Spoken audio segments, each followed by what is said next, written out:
প্রিয় শিক্ষার্থী, তোমাদের সকলকেই আমার চ্যানেলে অভিনন্দন। আজকেও এনআইএসডিএল সম্পর্কিত গুরুত্বপূর্ণ আলোচনা নিয়ে তোমাদের সামনে। তোমরা প্রতীক্ষায় বসে আছো যে বেশ কিছুদিন থেকে এনআইএসডিএল সম্পর্কিত কোনো ধরনের আপডেট আসছে না, কেনই এনআইএসডিএল সম্পর্কিত কিছু হচ্ছে না, বা এনআইএসডিএল শিক্ষার্থীদের আর কি কোনো আশা আছে, বা এনআইএসডিএল শিক্ষার্থীরা কি দেখা যাচ্ছে তাদের কেরিয়ারের লড়াইয়ে এক ধাপ এগিয়ে থাকতে পারে। এই সমস্ত বিষয় কিন্তু এনআইএসডিএল শিক্ষার্থীদের মনে বাসা বাঁধছে। তাই সমস্ত প্রশ্নের উত্তর পেতে এবং এনআইএসডিএল সম্পর্কিত সমস্ত কিছু জানতে আমার চ্যানেলটি অবশ্যই সাবস্ক্রাইব করে পাশে থাকো। এনআইএসডিএল সম্পর্কিত বিভিন্ন ধরনের তথ্য ও প্রাইমারি সম্পর্কিত সমস্ত ধরনের আপডেট পেতে অবশ্যই চ্যানেলটিকে সাবস্ক্রাইব করে রাখো। প্রথমে যে বিষয়টি রয়েছে, যে প্রথমে হেডিং দেওয়া আছে এনআইএসডিএল সম্পর্কিত গুরুত্বপূর্ণ আলোচনা। প্রথম যে কন্টেন্টটা রয়েছে বিশ্বনাথ স্যারের যে রিভিউ পিটিশন রয়েছে সে সম্পর্কিত গুরুত্বপূর্ণ কিছু কথাবার্তা। আমরা জানি যে এখন পুরো ভারতবর্ষ জুড়ে সেইভাবে কোনো কেস কোনো জায়গাতেই নেই। আমরা পাপ্পু স্যারের কথা শুনছিলাম যে পাপ্পু স্যার তিনি যে আমাদের পাটনাতে এসপিএল দেওয়ার কথা রয়েছে, কিন্তু আমরা দেখতেই পাচ্ছি না, এখন পর্যন্ত হুলি কেটে গেল, কোনো ধরনের সম্ভাবনা দেখতে পাচ্ছি না। এতে করে এনআইএসডিএল শিক্ষার্থীদের সত্যি দুশ্চিন্তার মধ্যে ভুগতে হচ্ছে, কেননা যারা নেতৃত্ব দিচ্ছে তারাকে অবশ্যই গুরুত্বপূর্ণ ভূমিকা পালন করতে হবে, নাহলে শিক্ষার্থীরা নিরাশায় ভুগবে। তো এখন পুরো ভারতবর্ষ জুড়ে যে একটা কেসের কথা শোনা যাচ্ছে সেটা হচ্ছে রিভিউ পিটিশন, এবং সেটা বিশ্বনাথ স্যারের নেতৃত্বে হচ্ছে, এবং সেটা সুপ্রিম কোর্টে রয়েছে। উত্তরাখণ্ড থেকে রিভিউ পিটিশন দায়ের করা হয়েছে। এবার বিষয় হচ্ছে যে রিভিউ পিটিশনকে কেস পাস করতে গেলে, মানে রিভিউ পিটিশনের মধ্যে দিয়ে এনআইএসডিএলকে ভ্যালিড করতে হলে যেটা খুবই গুরুত্বপূর্ণ এবং দরকার সেটা হচ্ছে গেজেট ছাড়া, বা যে সমস্ত জায়গাগুলো আমরা দেখেছি 28শে নভেম্বর আমাদের কেসটা হয়েছিল, ইনভ্যালিড হয়েছিল আমাদের এনআইএসডিএল শিক্ষার্থীরা, সেখানে যে সমস্ত কমতি বা যে সমস্ত ডিফল্টগুলো রয়েছে সেগুলোকে সংশোধন করতে হবে, এবং সংশোধন করে তবেই কিন্তু এই কেসের দিকে এগোতে হবে, তবে একটা ভালো ফলাফল পাওয়া যেতে পারে আশা করছি। এবার আমার মনে হয় যে বিশ্বনাথ স্যারের যে কেস সেটা অবশ্যই এনআইএসডিএল শিক্ষার্থীদের সাপোর্ট করা দরকার রয়েছে, কেননা আমরা এতদিন সাপোর্ট করে এলাম বিভিন্ন নেতৃত্ব যারা দিচ্ছে তারাকে, তাহলে এই শেষে এসে কেন আমরা সাপোর্ট করব না? অবশ্যই আমাদের সাপোর্ট করতে হবে যারা এনআইএসডিএল শিক্ষার্থী রয়েছে। আর এছাড়াও আমি বলি যে অনেক দিন তো দেখলে আর কিছুদিন দেখেই নাও যে এনআইএসডিএল শিক্ষার্থীদের কি হচ্ছে। তবে একটা কথা বলে রাখি তোমাদের, এবং তোমরা মিলিয়ে দিবা যে আমাদের ভোটের পরে একটা ভালো কিছু অবশ্যই আসবে এনআইএসডিএল শিক্ষার্থীদের জন্য, কেননা এনআইএসডিএল শিক্ষার্থীদের মধ্যে যেটা রয়েছে, ধরো এক অংশ কাজ চাকরি করছে, তোমার দেখা যাচ্ছে যে ইন সার্ভিস টিচার যারা তারা, এছাড়াও অনেকে ইন সার্ভিস টিচার ছিল না, ইন সার্ভিস টিচার না থাকা সত্ত্বেও কিন্তু প্রাইমারি স্কুলে অলরেডি চাকরি করছে, যারা বিভিন্ন বেসরকারি স্কুলগুলো থেকে এনআইএস থেকে ডিএলএড কমপ্লিট করেছিল, তারা কিন্তু অলরেডি চাকরি করছে। এবার বিষয় হচ্ছে একই জায়গা থেকে ডিএলএড কমপ্লিট করে কিছু অংশ চাকরি করবে আর কিছু অংশ চাকরি করবে না, এই ব্যাপারটা দুরকম হয়ে যাচ্ছে।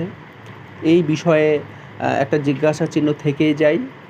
2 নম্বর বিষয় হচ্ছে যে এনআইএসডিএল প্রথমত সমস্ত স্টেটগুলোতে ঘোষণা দিয়েছিল যে এনআইএস থেকে যারা ডিএলএড করেছে তাদের মান্যতা দেওয়া হয়েছে, সমস্ত বেশিরভাগ মানে যে হাইকোর্টগুলো রয়েছে। শুধু উত্তরাখণ্ড হাইকোর্টের রায়কে চ্যালেঞ্জ করে সুপ্রিম কোর্টে যাওয়া হয়েছিল, এবং সেখানে বিভিন্ন পার্সপেক্টের ভিত্তিতে এনআইএসডিএলদের মান্যতা দেওয়া হয়নি, তাদের ইনভ্যালিড করা হয়েছে।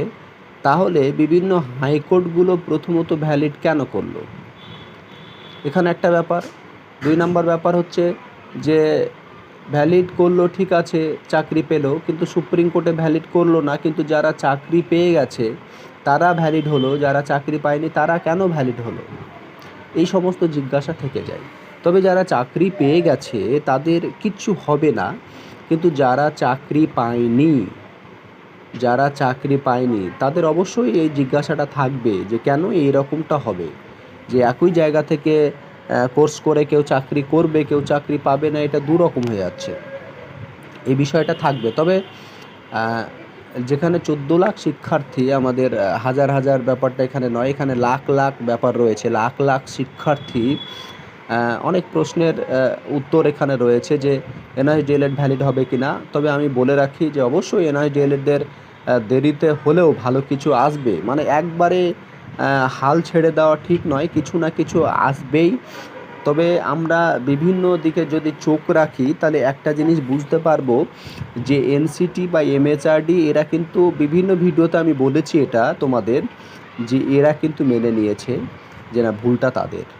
এবং গেজেট প্রকাশ তাদের একটা ভুল ছিল, তারা এও বলেছে যে তারা রিপাবলিকেশন ডিপার্টমেন্টকে গেজেট প্রকাশের জন্য পাঠিয়েছিল, কিন্তু তারা কিন্তু গেজেট প্রকাশ করেনি, বা যে দায়িত্বে ছিল সে কিন্তু গেজেটটা প্রকাশ করতে ভুলে গেছে। আর সুপ্রিম কোর্টে ওই বিষয়টাই বারবার উঠে আসছে যে গেজেট কই, যে এই 18 মাস ইকুয়াল টু 2 ইয়ার্স যেটার কথা এনসিটি বলছে, সেই জায়গাটা ক্লিয়ার নেই কেন। এই জায়গাটা হেনস্থা কিন্তু হতো না যদি গেজেট প্রকাশ থাকতো। এনসিটি আর এমএচআরডি ভুল করার জন্যই কিন্তু আজকে লক্ষ লক্ষ শিক্ষার্থীকে সাফার করতে হচ্ছে। তাই এনসিটি এবং এমএচআরডি বা এনআইএস বা যে আমাদের প্রাইম মিনিস্টার রয়েছে তারাকেই ভূমিকা পালন করতে হবে যে গেজেটটা তাড়াতাড়ি যাতে প্রকাশ হয়।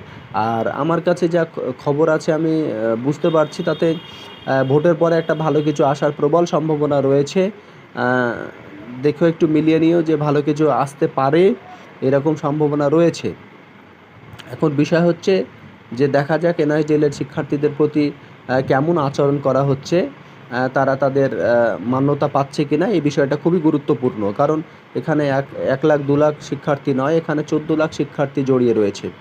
তারপরে যে বিষয়টা রয়েছে, গুয়াহাটি হাইকোর্টেও এনআইএস ডিএলএড শিক্ষার্থীদের নিয়ে একটা কেস চলছে, সেই কেসেও একটা ভালো হিয়ারিং রয়েছে। হিয়ারিং সামনে এই মাসেই রয়েছে, তবে এখনও টেন্টেটিভ ডেট দেওয়া নেই, বা এখনও হিয়ারিংয়ের ডেট সেভাবে দেওয়া নেই।